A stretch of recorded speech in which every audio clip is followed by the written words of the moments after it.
Warning, the information and opinions within are solely the views of the individuals involved, contains content not suitable for anyone. Thank you for listening to or watching the BlockWeb Beat podcast, recorded on Tuesday, the 16th of January, a bit after 4 p.m. AEST. On this week's show, we're focusing on the intersection of technology and society, starting off with some crypto market news, of course, and then exploring the launch of the Upland Metaverse's open beta UGC playground. We're also looking at the NFT market's recent fluctuations, highlighting OpenSea's strategic response and GameStop's exit from NFTs. There's also been an interesting recent analysis of Mark Zuckerberg's journey in shaping the metaverse. And there are potential market shakeups with movements from Celsius, FTX, and Alameda Research, and the implications of upcoming token unlocks in the crypto market. And as always, we've got a few doses of reality to highlight from the Meatsuitaverse. Let's start things off by taking a look at what's currently happening in some of the crypto market stats. So this week in the crypto market, we've observed a notable shift in dynamics. The global crypto market cap contracted slightly by 2.4%, now standing at 1.68 trillion. 1.68, I like that number. Despite the overall market pullback, Ethereum bucked the trend with an impressive 8.9% gain, bringing its price to $2,532, showcasing a bit of resilience there amidst greater market fluctuations. On the flip side, Bitcoin's price took a bit of a downturn, decreasing by 9% to 42,872, reflecting a bit of a cooling off from its recent bull run. The Bitcoin Dominance Index also receded by a significant 6.6%, indicating a growing interest in alternative cryptocurrencies, aka the shitty coins. This week's Fear and Greed Index has tempered from last week's greed at 74 to a more cautious greed at 61, signaling a bit of a shift towards a more uncertain market sentiment amongst the investors, of course. In the altcoin arena, the shitty coins, EOS and Radix emerged as frontrunners from the coins I focus on, both seeing a rise of 6.6%. Meanwhile, Polygon and Tron both experienced modest gains with increases of around 4.8%. And Shiba Inu, which is often a volatile player, also saw a slight increase of 1.7%. However, it wasn't all green. Engine, Avalanche, and Gala faced minor declines, with the most significant being Engine, which fell by 4.6%. which sounds like a bit, but it's not much in the greater scheme of things. And these mixed fortunes, of course, highlight the diverse responses of individual cryptocurrencies to the evolving market conditions. As we keep an eye on these developments, it's clear that the crypto landscape continues to be a tapestry of dynamic changes week over week.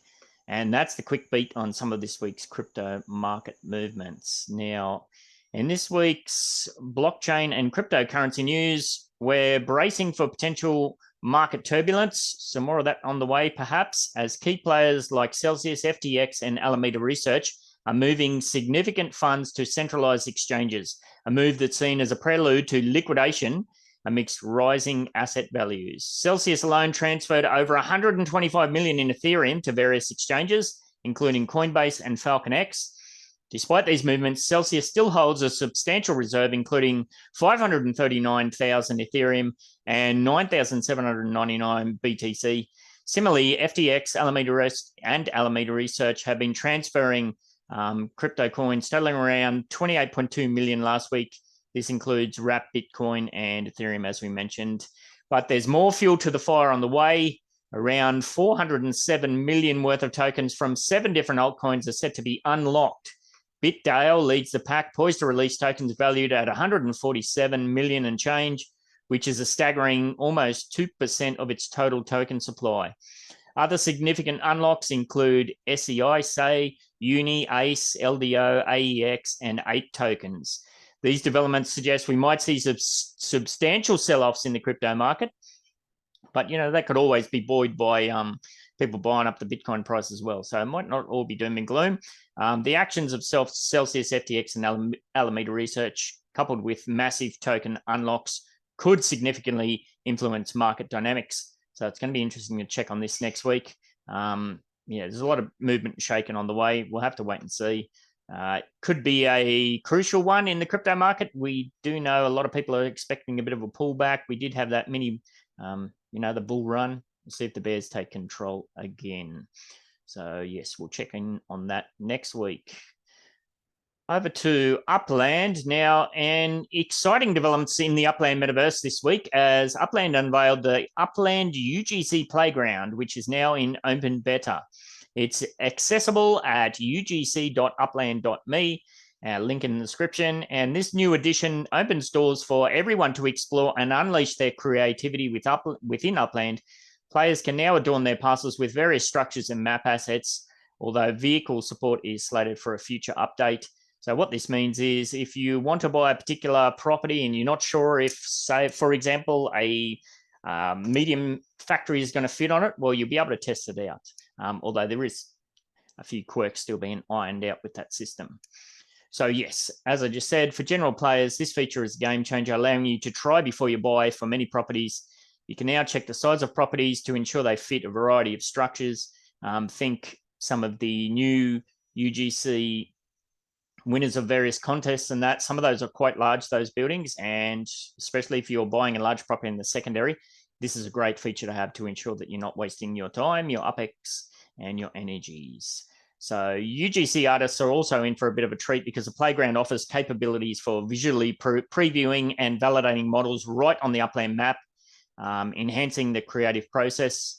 Although the standalone model validator for UGC content creators continues to operate during this phase, the integration in the playground marks a significant step towards the future for UGC in Upland. As we navigate through the open beta phase, the Upland team is keen on gathering insights and feedback from UGC artists and the community. They encourage everyone to share their ideas, concerns, and suggestions through the Upland UGC channel on Discord. There's still plenty of bugs and quirks associated with the new system, so your feedback could play a crucial role in shaping the development of this very important UGC feature for Upland, something that we have been asking about for a very long time. In today's broader Metaverse news, the recent documentary Zuckerberg, King of the Metaverse, sheds light on the transformation of Facebook, now Meta, from a single social networking site to a powerful entity with significant global influence. The film traces Facebook's journey, highlighting the role of founder Mark Zuckerberg in steering the company through scandals and innovations alike. Initially, Facebook was seen as a bit of a benign platform for social interaction. However, the documentary reveals a darker side, illustrating how the company, under Zuck's leadership, became embroiled in a series of controversies like data harvesting, misinformation spread, and impacts on mental health, particularly among teen Instagram users. The film points to Zuck's early disregard for user privacy and his move fast and break things approach as a catalyst for these events. One standout aspect of the doc is the exploration of Facebook's role in major global events, including the Trump presidency and the Myanmar crisis. It also delves into the internal culture at Facebook, where extreme measures were taken to prevent leaks and maintain control. Despite its comprehensive coverage of Facebook's history, the documentary has been criticized for not offering new insights, instead compiling well-known information into a coherent narrative. It portrays Zuck as a flawed but successful individual whose ambitions have had far-reaching and often controversial impacts on society and, furthermore, on democracy. The documentary serves as a reminder of the immense power and responsibility that comes with controlling a platform as influential as Facebook, which, as we all know, is now a key player in the emerging metaverse landscape. First up in AI news, in an insightful conversation with Microsoft co-founder Bill Gates, OpenAI CEO Sam Altman discussed the rapid integration of artificial intelligence into society. In the Unconfuse Me with Bill Gates podcast, Altman expressed concerns over the unprecedented speed of the AI revolution and its impact on society and the labor market.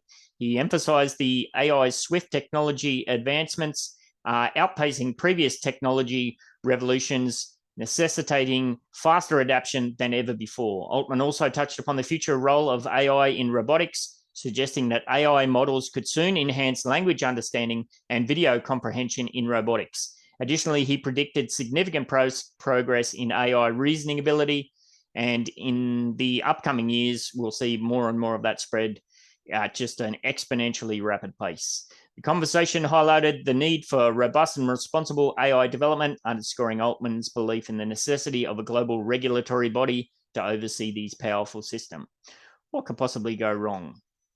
Last week we touched on how AI could potentially have some jobs become nullified and void. We mentioned a few of those. Well, what do you know? Also in AI news, Apple has announced a major shift in its own AI strategy, deciding to shut down its data operations annotations team in San Diego, which was instrumental in advancing Siri's voice service capabilities. About 121 members responsible for enhancing Siri through voice service queries is facing a choice: relocate to Austin to merge with the Texas branch, or face termination in April. This move reflects Apple's broader strategy to consolidate its AI operations. Employees affected by these decisions are being offered a $7,000 relocation stipend or severance pay, along with 6 months of health insurance if they choose not to move. The restructuring indicates Apple's commitment to streamlining and focusing on its AI efforts, despite the unexpected nature of the consolidation from many employees. The San Diego's team's work, which included processing Siri queries into multiple languages, will now be centralized in Austin. This decision marks a significant movement for Apple, known for its cautious approach during the pandemic, as it now navigates the complexities of AI development and employee management in a rapidly evolving technological landscape. All right. Oh, and I forgot to switch that over. Apologies about that. All right, moving on to the NFT world. Now, this is a big one. OpenSea, a leading NFT marketplace, faces the challenge of an evolving market as NFT sales have plummeted by 63% to 8.7 billion in 2023. I don't know, that's 8.7 billion still sounds pretty healthy, but that is quite a drop. So anyhow, despite the surge in volume between October and November, the overall decline reflects the market's volatility. In 2021, NFTs were celebrated as a digital status symbol and an accessible entry point into the crypto market. However, the landscape has changed significantly, with platforms like Twitter, now X, of course, no longer supporting NFT profile pictures. OpenSea CEO Devin Finzer is steering the platform through these turbulent times, and he emphasizes the potential of NFTs beyond mere collectibles, focusing on developing compelling use cases. OpenSea is currently developing OpenSea 2.0, aiming to enhance user experience and categorize NFTs more effectively based on their diverse applications, such as gaming tokens or even event tickets and such. This upgrade will reflect a strategic shift, adapting to the changing dynamics of the NFT market and exploring new functionalities. While the NFT sector is facing challenges, including a significant drop in venture capital investment in the crypto industry, Finzer's vision for OpenSea suggests a resilient and adaptive approach to the evolving digital asset landscape. Sticking with NFT news, let me just switch that over. GameStop, which is a name that might be familiar to you, once a darling of Reddit traders and a key player in the NFT craze, has announced the closure of its NFT marketplace, signaling a retreat from the crypto space. Set to shut on February the 2nd, the decision comes amid continuing regulatory uncertainty of the crypto space, mirroring the reason behind the recent discontinuation of its crypto wallet. GameStop's foray into NFTs was part of a broader trend among companies and celebrities, attempting to capitalize on the NFT boom of 21 and 2022, as we just discussed. However, the retailer has faced ongoing revenue challenges, with its CEO, Matthew Furlong, being terminated last year. Terminated. The closure of its NFT marketplace represents a significant shift for GameStop, which has struggled to adapt to the digital and e-commerce landscape. The move comes against the backdrop of a broader downturn in the crypto and NFT markets, as mentioned, marked by the bankruptcy of FTX and legal troubles of its founder, of course, Sam Bankman-Fried. The general decline in cryptocurrency and NFT values has led to a tarnished reputation for some of these technologies, with the industry now turning its focus towards AI and other emerging tech domains. It's not all doom and gloom, though. In Web3 gaming news, Jacob C.ETH, the founder of Hyperplay and an advisor to MetaMask, Game7 and Mantle, is at the forefront of evolving Web3 gaming. His focus is on addressing distribution challenges to fully leverage the potential of Web3 tech in gaming, Hyperplay, developed in collaboration with MetaMask and incubated with Game7 DAO, strives to create a unique gaming experience by establishing, this is the hard word to say, interoperability as a standard for Web3 games. That's the big key right there. Hyperplay aims to provide a seamless transaction experience for gamers, enabling them to carry their digital assets across different games. That's the big selling point. I don't think we've really seen some full-on good examples of that yet. This might be it. So this approach not only unites the Web3 gaming community, but will also help to bridge the divide between traditional Web2 and innovative Web3 gaming. The platform stands out by integrating the player's MetaMask wallet, supporting over 100 blockchains, and offering a wallet overlay feature that enhances the gaming experience across various gaming titles. Old mate Jacob envisions a future where blockchain games complement rather than replace traditional gaming formats, contributing to the diverse and evolving landscape of the gaming industry, which is very important for those of us involved in the Upland Metaverse, of course. He goes on to acknowledge the challenges in accessibility and usability in blockchain gaming and is committed to addressing these through Hyperplay. The platform's focus on easing the gaming experience and its commitment to interoperability, there's that word again, marks significant steps towards the mainstream adoption of Web3 gaming. Link in the description, of course, if you want to check that out a bit further for yourself. All right, now how's this for a terrifying dose of reality from the Australian Meatsuitaverse? A 9-year-old boy is in intensive care after a crocodile attack in Crocodile National Park. The incident occurred on Saturday evening, just gone, while the boy was swimming in an area of the park not accessible to the general public. Yeah, probably not a good idea. Anyhow, after the attack, he was transported to the Jabiru Community Health Centre and then airlifted to a hospital in Darwin in critical but stable condition. The care flight team, which included a specialist doctor and flight nurse, provided initial treatment at the Jabiru Clinic before the airlift.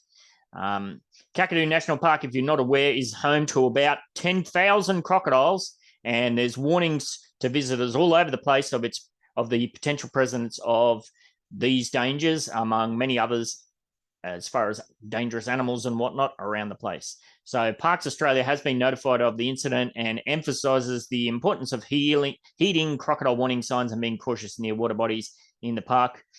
I lived up in far north Queensland for 2 years. You just can't muck around in any water body anywhere up there. You go in the salt water, you're going to get stung by irukandji jellyfish or box jellyfish. You go anywhere near the rivers or the streams and there's bloody crocodiles and God knows what else. Yeah, it's definitely a weird place. Hope he pulls through all right. Across the pond in the New Zealand Meatsuitaverse, and sticking with the theme of terrifying, a tenant living in an Auckland property has been awarded compensation after enduring numerous disturbing incidents involving neighbouring tenants. After moving in April 2023, the tenant faced a series of alarming events, including theft, invasion of privacy, and threats of violence, predominantly from occupants of another unit in the converted weatherboard house. Now, how's about this one? The man reported 25 incidents, one of which involved finding a person from the neighbouring unit hiding in his ceiling cavity. What the actual hell? He also faced harassment, including some threatening him with violence and derogatory remarks. In response to these incidents, he installed security measures like CCTV cameras, window film, and letterbox locks. Yada, yada, yada. He received compensation and he's been looked after on the end. But yeah, imagine that. Imagine hearing some noises and have a look in your roof and it's old mate from a couple of units up hiding up there. Crazy stuff. The Meatsuitaverse, she ain't no joke. All right, and finally, in Japanese Meatsuitaverse news, Japan is taking proactive steps to combat online defamation through a significant legal revision aimed at social media platforms like X, Instagram, and YouTube. The government plans to introduce a bill that would obligate these platforms to delete defamatory content against individuals or businesses more swiftly and transparently. Under the new legislation being proposed, social media operators would be required to respond within a set timeframe to deletion requests, either by removing the offending posts or explaining why they were not deleted. Additionally, it'll be mandatory for these platforms to establish and publicize clear guidelines for post-deletion and to provide contact information for filing deletion requests. Despite all of their efforts to date, platforms have been struggling to monitor and remove defamatory content. And that's through the use of humans, of course, and also now with AI. The issues persist, so they've got to take the next step and do something more concrete about it. And that's some of what's currently making the news inside, around, and outside of the metaverse and in the Meatsuitaverse this week. Don't forget that if you'd like to get involved in any of the Upland Down Under Meatitainment productions, it's only going to say Meatsuitaverse productions, or if you have an Upland NFT or Metaverse product, service, or event to promote, it's free. All you got to do is send me, Ben68, a DM, or get yourself on into the NBA server, which is linked in the description. And that's a wrap. That's the beat for this BlockWeb week. Later.